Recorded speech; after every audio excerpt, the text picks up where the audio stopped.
scientists are leaving no stone unturned in trying to find that elusive cure for diabetes. Today we have with us Dr. Shashi Singh, who is having a totally different approach towards it. She is trying to find out what exactly is going wrong with the glucose metabolism in the body. So let us go to her lab and see her amazing research.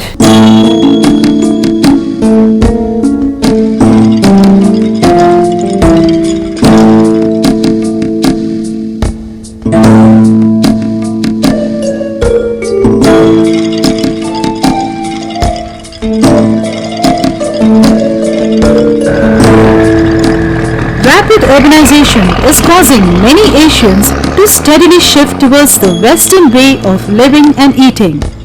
Genetically, Indians are prone to diabetes, the silent killer which is now spreading like an epidemic. 33 million of the world's diabetics are Indians. 12% of the urban Indian population suffers from type 2 diabetes or the insulin resistance syndrome.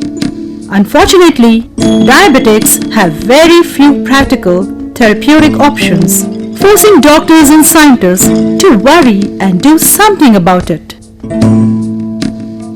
Though researchers worldwide are looking for a solution to this dilemma by creating new healthy pancreatic cells with the help of stem cells, Dr. Shashi Singh, a scientist at CCMB or the Center for Cellular and Molecular Biology, is trying to look at this problem from an entirely different angle. Generally, we believe that diabetes is a disease of hyperglycemia, that is increased blood glucose levels, and it occurs in families.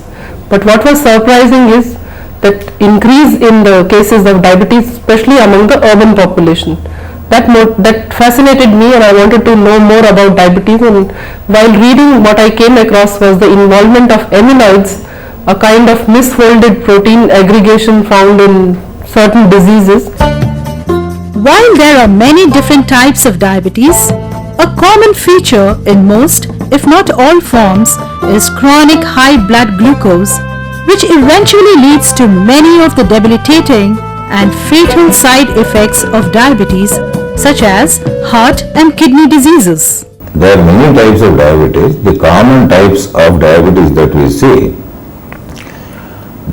what we call as the adult onset diabetes, otherwise known as type 2 diabetes, which usually comes after the age of 30.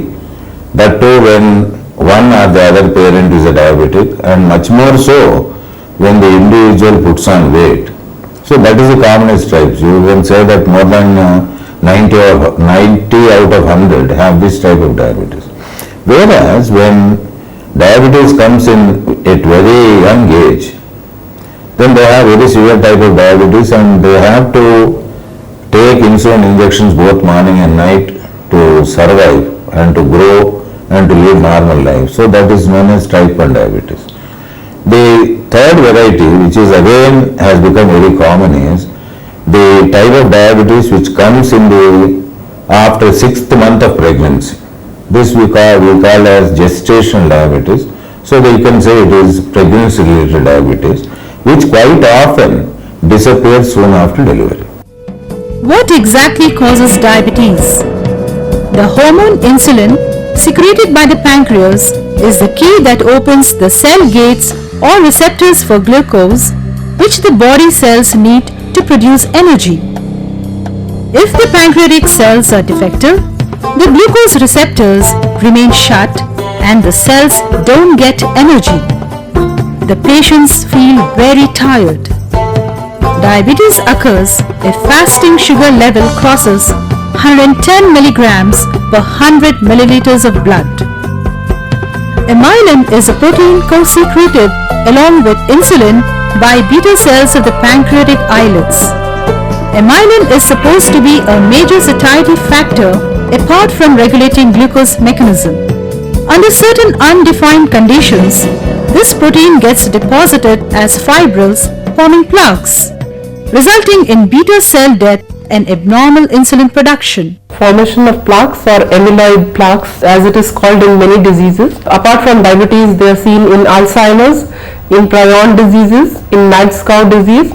And what happens here is generally a protein which is normally functioning in the body, either due to mutation or due to improper processing, it takes a different conformation and it starts getting deposited as amyloids. Preventive measures can go a long way to keep the silent killer at bay. In type 2 diabetes, amyloid factor, there is a decreased sensitivity of peripheral tissues which are supposed to consume glucose to insulin. So what happens is, the body is not able to respond to the insulin. There is an increase in the glucose levels in the body because the muscles and the liver and the adipose tissue are not able to utilize the glucose, and pancreas senses it as an increased demand for insulin and secretes more insulin and amylin. So that could be one of the factors, that you have increased amylin production and it gets deposited in the pancreas because there is no utilization of that much of amylin in the body. In the pancreas, the islet beta cells secrete insulin along with amylin in healthy individuals. But in people suffering from type 2 diabetes, toxic protein deposits called islet amyloids occur next to the islet beta cells that secrete insulin. These islet amyloids appear to destroy beta cells, contributing to the loss of insulin secretion that occurs in type 2 diabetes. What triggers the aggregation of amyloids? What triggers amyloid deposition is not very clear. The only thing we know is that probably it is because of increased concentration of amylin in circulation and due to increased amylin production initially during the type 2 diabetes. The factors are so far not known, and they are not known for any of the diseases which show amyloid formation. And probably there is protein misfolding, though in case of amyloid the initial sequence of amylin is same in case of normal people as well as in case of diabetic people, but there is no mutation involved here. But there could be misfolding because of other reasons, and that causes the amyloid formation. Shashi is trying to induce similar conditions in a petri dish in her lab by using cell cultures to study the induction of amyloid formation. Apart from trying to induce the conditions which lead to the deposition of amyloid in the pancreas, we are also trying to simulate the conditions in which we will be able to monitor the beta cell function or death on exposure to the amyloids. What we are trying to do is, we are culturing the beta cells or the established cell lines of the beta cells. We are exposing them to preformed amyloids and then studying the pattern of insulin secretion, amylin secretion or cell death. More and more young and affluent urban people are falling prey to diabetes, and unfortunately 80% of them aren't even aware of it. See, even in case the parents have diabetes, till they have some problem, they don't get themselves checked. Or that they never think that because either the father or mother has diabetes, they don't bother to see that they are physically active, they don't bother to control their weight gain. And with the result, very late, once they have symptoms, they only will go to a doctor.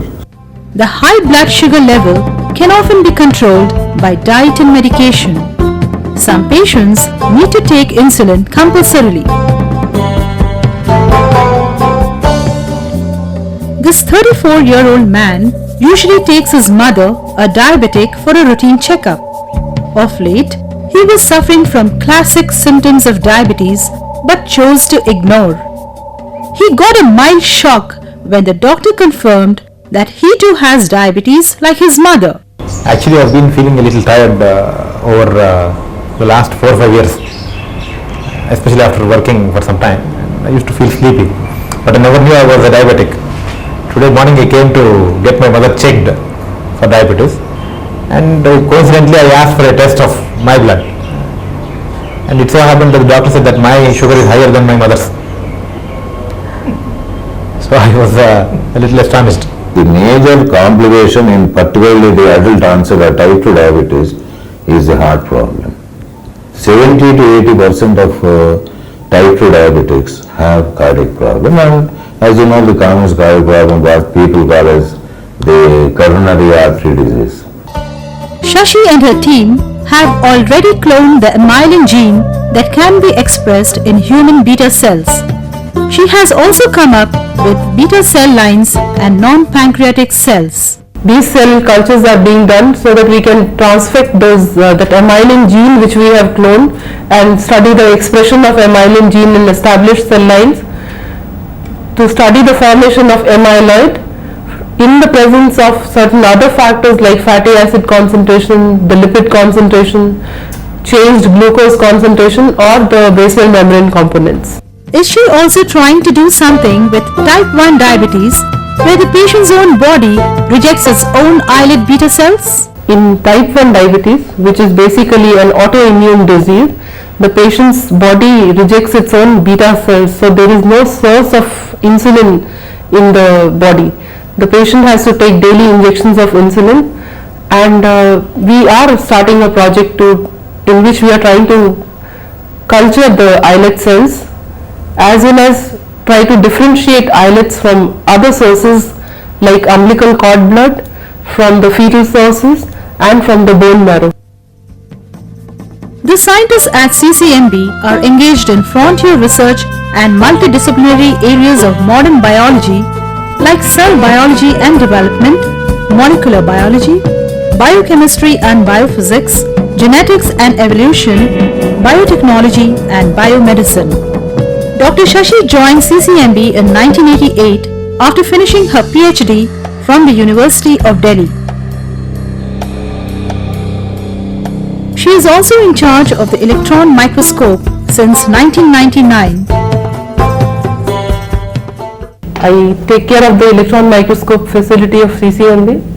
Besides my own work, that is the ultrastructural studies of amyloids, I take care of other people's need from CCMB as well as from other places in the city, like from LV Prasad, Kamineni Hospital or other labs from Central University, and sometimes even from other cities people come and use our facility and we offer them help. Earlier, Shashi worked on the mechanism of steroid hormones, which can explain why certain chemical compounds that mimic estrogens can cause infertility and cancers of the reproductive organs. We were working on the effect of estradiol on vaginal epithelial cells. What I had done is I had worked on the non-nuclear action, like most of the steroid hormones are supposed to go directly to the nucleus and initiate gene transcription, that is the formation of protein also.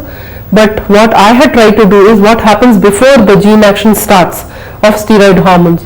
So we have come across another novel, not exactly novel, but a receptor for the hormone on the surface of the membrane.